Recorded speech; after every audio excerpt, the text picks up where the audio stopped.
Saudara diberkati Tuhan pagi ini. Haleluya. Bertepuk tangan bagi Tuhan kita. Haleluya.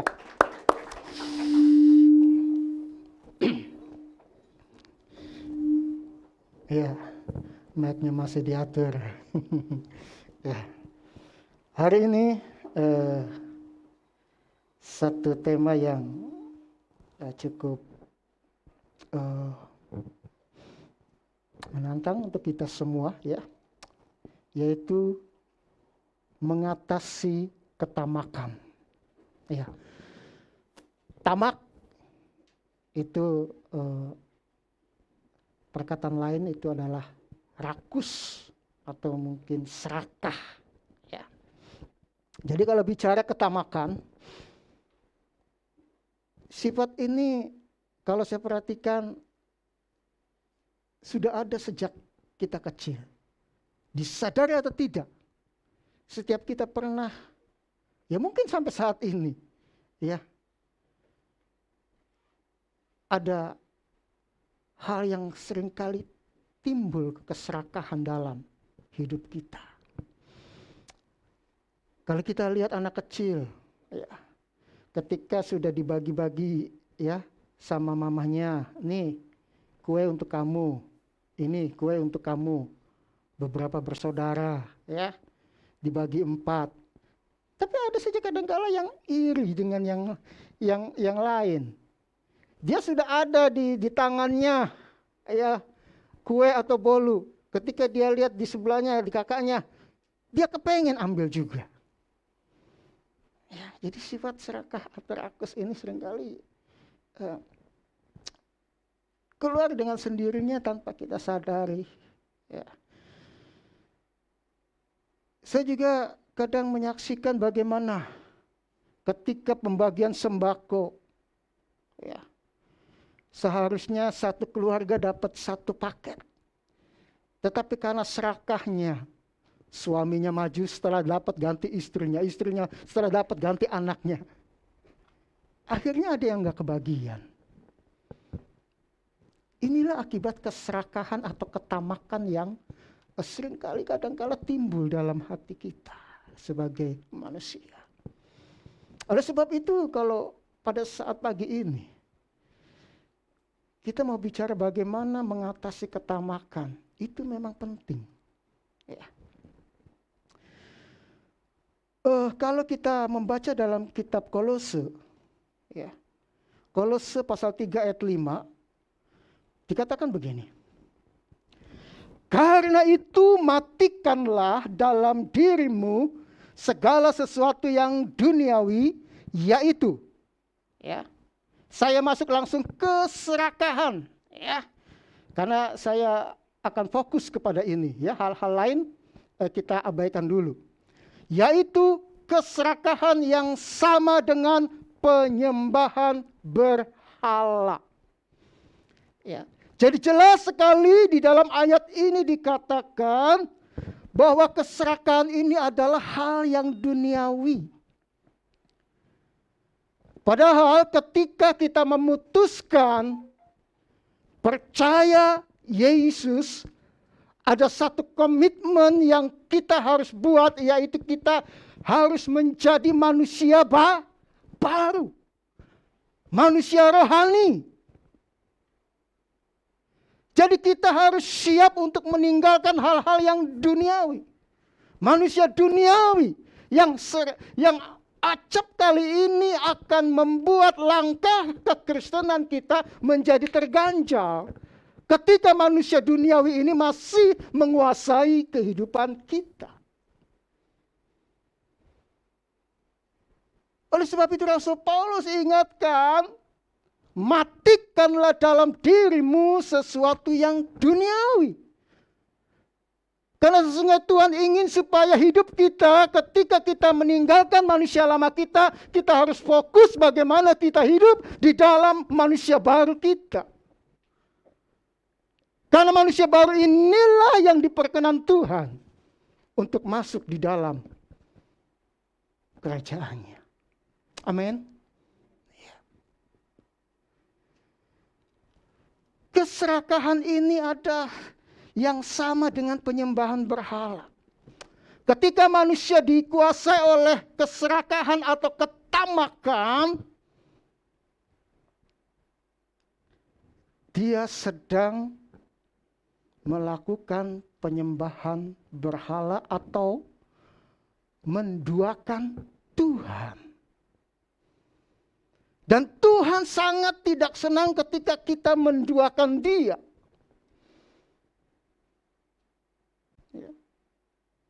Jadi jangan pernah kita terus dikuasai oleh keserakahan yang merupakan hal duniawi ini, tetapi segera matikan atau tinggalkan itu semua. Karena itu sama dengan penyembahan berhala atau menduakan Tuhan. Tuhan sangat tidak suka diduakan. Kalau kita baca dalam Matius 6 ayat 24. Tak seorang pun dapat mengabdi kepada dua tuan. Karena jika demikian ia akan membenci yang seorang dan mengasihi yang lain. Dan ia akan setia kepada yang seorang dan tidak mengindahkan yang lain. Kamu tidak dapat mengabdi kepada Allah dan kepada Mammon. Yes, jelas. Kenapa Tuhan tidak ingin diduakan? Karena kalau kita menduakan Tuhan, maka pasti salah satu akan dikorbankan. Tidak bisa dua-duanya. Makanya orang yang tamak, orang yang serakah, dia itu adalah orang yang diikat oleh kecintaannya akan uang. Tapi saya harus tekankan. Masalah uang bukan hanya terjadi pada orang-orang kaya. Itu bisa juga terjadi pada orang-orang yang berkekurangan. Jadi jangan dianggap bahwa ini adalah untuk orang-orang kaya saja. Karena masalah uang itu dari kalangan bawah sampai kalangan atas. Dia bisa dikuasai oleh ketamakan, keserakahan. Bagaimana? Ya, yang saya tadi katakan, orang-orang yang berebut sembako, ketika dia tidak dapat, dia bisa ngamuk, panitia bisa dipukul gitu ya. Kenapa? Sifat keserakahan itu seringkali menguasai manusia dan tidak bisa terkendalikan. Demikian juga dengan orang-orang kaya yang memang mungkin bisa lebih berpotensi besar karena dia punya segalanya. Kalau kita ingat bagaimana Raja Daud ditegur oleh Nathan. Ada seorang yang sudah punya banyak, tapi dia mengambil sesuatu dari orang yang sebetulnya sudah tidak punya. Diambil. Ini adalah sifat keserakahan. Lalu Daud katakan, wah kurang ajar itu. Siapa dia? Enggak tahu padahal itulah ada dirinya sendiri.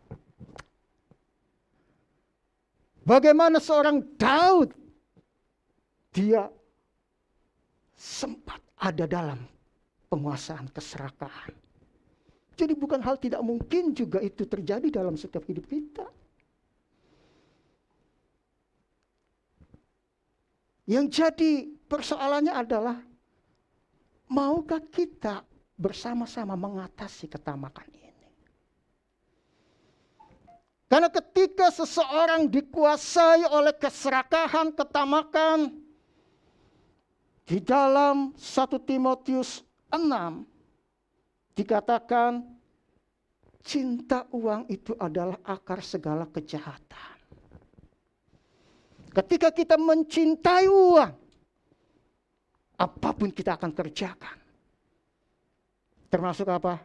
Kecurangan, menyingkirkan lawan bisnis kita, menyingkirkan orang-orang di sekitar kita karena kecintaan kita akan uang. Inilah keserakahan, ketamakan yang sering menguasai manusia. Oleh sebab itu, firman Tuhan hari ini benar-benar mengingatkan kepada kita, jangan sampai kita dikuasai oleh ketamakan atau keserakahan. Karena kalau itu terjadi di dalam kehidupan kita dan kita tidak pernah sadar bahwa kita dikuasai oleh keserakahan, maka apa yang Tuhan ingin dalam setiap kita untuk menjadi manusia baru, itu akan gagal. Karena dia akan tetap tinggal di dalam keadaan manusia lama, manusia yang dikuasai oleh salah satunya ketamakan. Nah lalu, bagaimana supaya kita dapat mengatasi ketamakan? Ya. Slide selanjutnya, keempat, ya. Pemberian untuk dinikmati. Ya. Setiap kita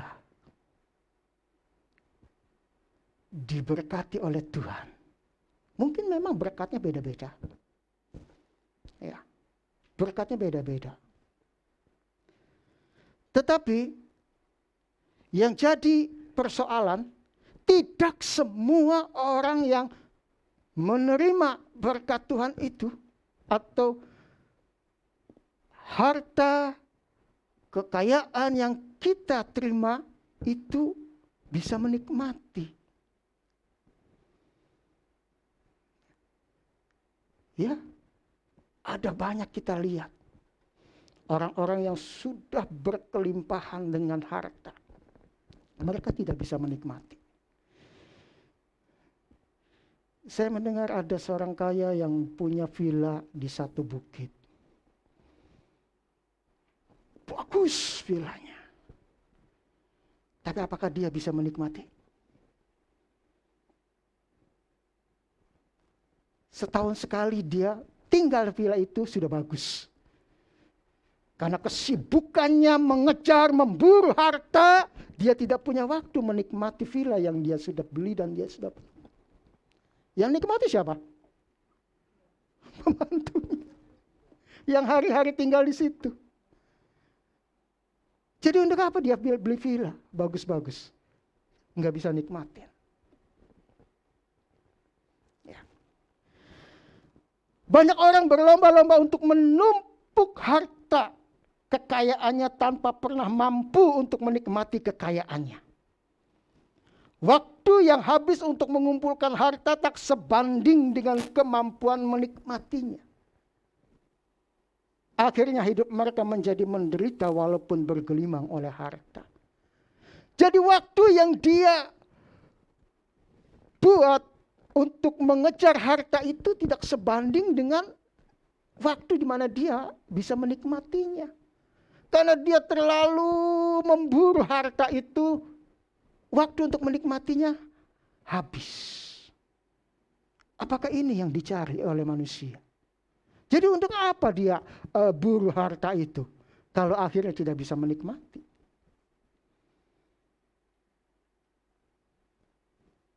Tuhan ingin bahwasannya setiap apa yang kita miliki, ya kalau kita baca di dalam Pengkhotbah ya, 3 ayat 13. Pengkhotbah 3 ayat 13. 3 ayat 13 dikatakan begini. Dan bahwa setiap orang dapat makan, minum, dan menikmati kesenangan dalam segala jerih payahnya, itu juga adalah pemberian Allah. Nah ini. Ternyata untuk menikmati segala jerih payah kita, itu adalah karunia Allah. Anugerah Allah.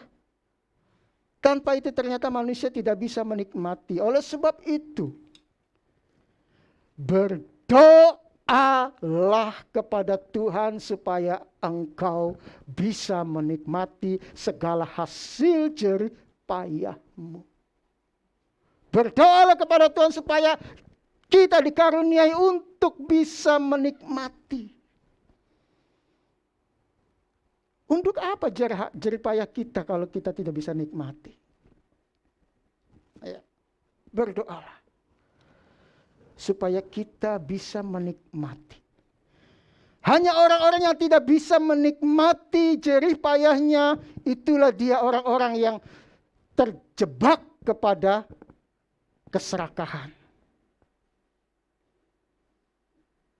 Karena dia tidak bisa menikmati, terus memburu.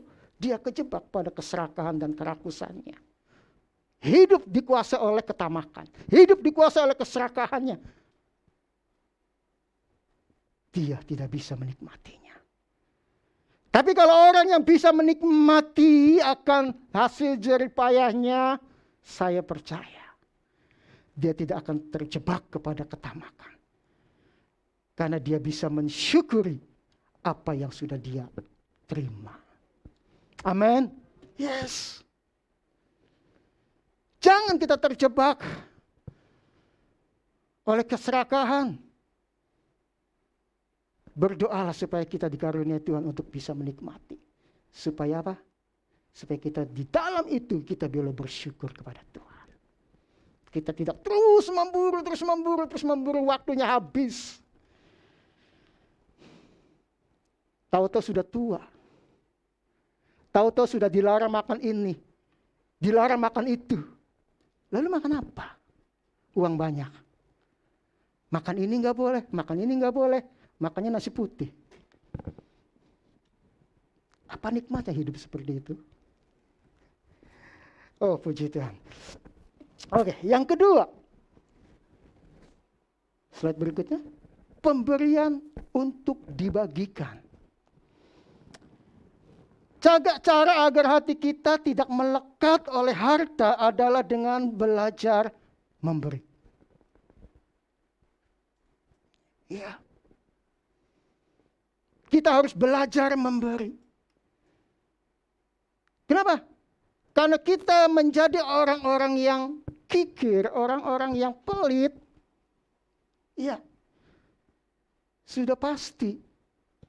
Ya. Kita akan terus terjebak kepada kerakusan, keserakahan. Ya.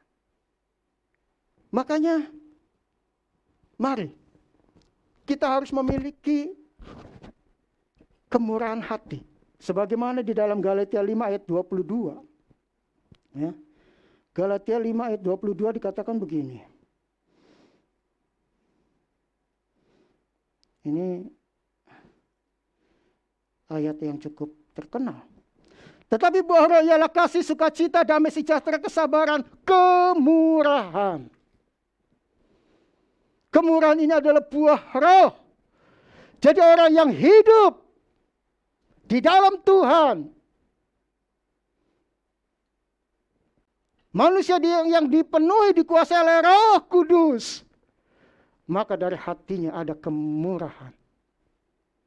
Dan inilah yang Tuhan mau. Kita bermurah hati, sehingga kita tidak terjebak atau dikuasai oleh yang namanya keserakahan, ketamakan. Yang namanya serakah ya tamak ya. Kalau kita dikuasai, boro-boro kita mau memberi.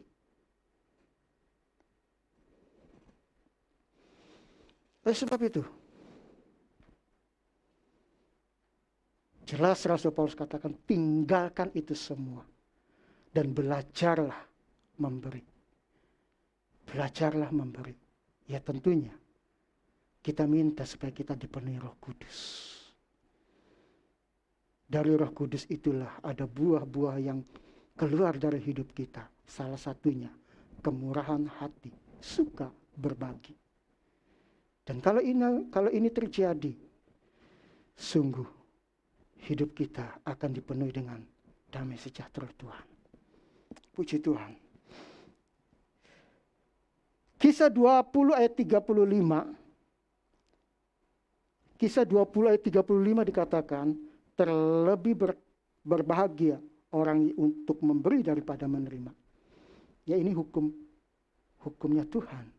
Ya, tidak ada ruginya kalau kita melakukan hukum Tuhan. Kalau Tuhan katakan terlebih berbahagia orang untuk memberi daripada menerima. Mari kita buktikan. Berbahagia mana? Ketika kita bisa memberi atau kita hanya menerima?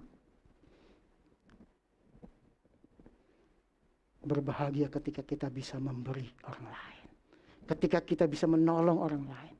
Ketika kita melihat orang yang ditolong itu begitu bersyukur. Terima kasih. Sampai ngomong engkau sudah menjadi malaikat. Bahagia. Ketimbang kita hanya cuma menerima. Enggak ada kebahagiaan. Selain apa? Perasaan nelongso. Aduh, hidupku kok gini terus ya. Cuman menerima bantuan orang lain. Menyedihkan. Tetapi ketika kita bisa berbagi. Beberapa yang lalu saya katakan, untuk berbagi tidak harus nunggu menjadi kaya, betul? Ya. Apapun yang Tuhan percayakan kepada kita untuk kita bisa bagi, kita beri. Berilah dengan penuh sukacita. Saat itulah kita akan merasakan kebahagiaan. Amin. Haleluya. Yang ketiga, pemberian untuk digunakan. Firman Tuhan juga mengingatkan bahwa kehidupan manusia di dunia ini hanya sementara. Ya, kalau kita baca dalam Mazmur 39, itu Daud juga mengingatkan, kita ini cuma sementara kok. Ya. Hidup kita ini seperti telapak tangan. Ya, yang tidak ada artinya. Ya. Bagi Tuhan, hidup manusia itu hampa. Oleh sebab itu penting bagi kita menggunakan berkat yang sudah Tuhan berikan untuk mengumpulkan harta yang kekal. Inilah yang Tuhan mau.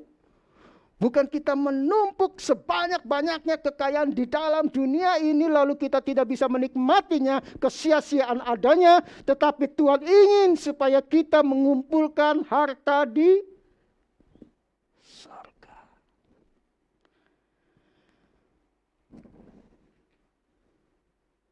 Karena dengan itu, ketika kita ada dalam surga, kita boleh menikmati harta yang sudah kita kumpulkan. Kalau kita tidak pernah kumpulkan harta di surga, lalu kita celang-celang di surga tanpa harta. Ya tentunya harta di surga itu berbeda dengan harta yang ada di dalam dunia.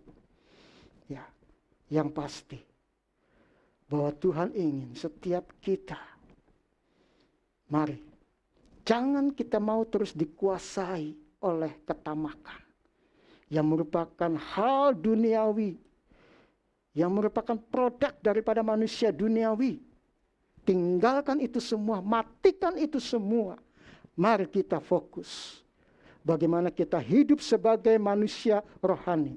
Manusia baru yang Tuhan harapkan di dalam setiap kita. Kita ada perubahan di dalam setiap langkah kita. Di dalam setiap perbuatan kita. Kita berubah menjadi manusia baru yang diperkenan oleh Tuhan. Amin. Puji Tuhan. Biarlah Tuhan memberkati kita. Tuhan mengajarkan agar berkat yang diterima itu tidak boleh semuanya habis dimakan. Nah ini statement terakhir, ya. Tuhan mengajar agar berkat yang diterima itu tidak boleh semuanya habis dimakan. Ya, ketika kita menerima berkat Tuhan jangan dimakan semua. Kenapa? Karena ada hukum yang kita akan jalani, yaitu hukum tabur tuai. Biarlah ada sebagian yang harus kita tabur sebagai benih. Wong kalau petani saja ketika dia panen, dia tidak akan habiskan semua. Dia akan sisakan sebagai apa? Bibit. Kalau dia habiskan semuanya, bagaimana dia akan menanam pada tahun berikutnya? Itulah yang Tuhan juga inginkan. Berkat yang Tuhan berikan kepada kita, jangan dihabisin semua. Tabur. Berbicara tabur, saudara bisa baca dalam Alkitab. Ya, karena waktu saya tidak lama. Ya. Tabur untuk hal-hal yang berguna. Pekerjaan Tuhan, pelayanan Tuhan. Ya, salah satu juga berbagi kepada orang lain. Itu saudara bisa kerjakan, kita semua bisa lakukan. Karena itu merupakan apa? Bibit, benih, di mana pada satu saat kita akan menuai kembali. Tapi kalau kita tidak pernah menabur, kita tidak akan pernah menuai. Ya. Jadi hukum tabur tuai ini berlaku. Jangan salahkan Tuhan kalau Tuhan tidak memberkati kita. Karena kita tidak pernah menabur. Ya. Tapi kalau Tuhan perintahkan kita menabur, karena untuk kebaikan kita juga. Karena hukum itu harus berjalan. Tabur tuai. Siapa yang menabur, dia akan menuai. Puji Tuhan, Tuhan memberkati.